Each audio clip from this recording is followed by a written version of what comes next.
So this is how you can delete a page in a Word document using Macbook.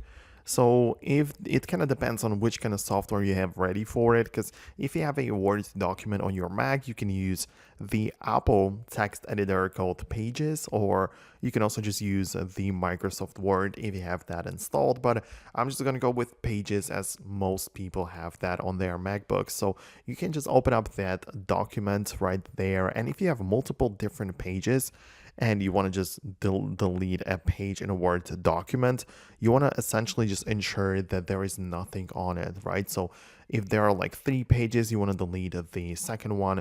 You're just going to keep on, selecting all of the text. Just tap on backspace, just remove all of the text from the middle page until it just disappears and shrinks to just 2 pages.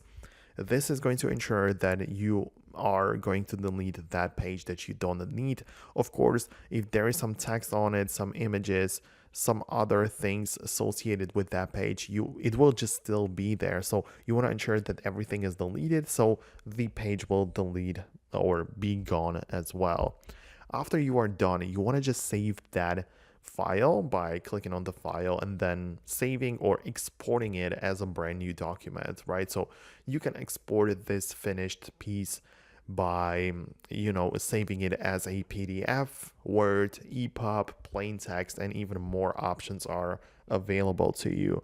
So after you export it, you will have a new copy of that file, and you will just essentially have the 1 page less in your document. So let me know below in the comments if this has helped you out.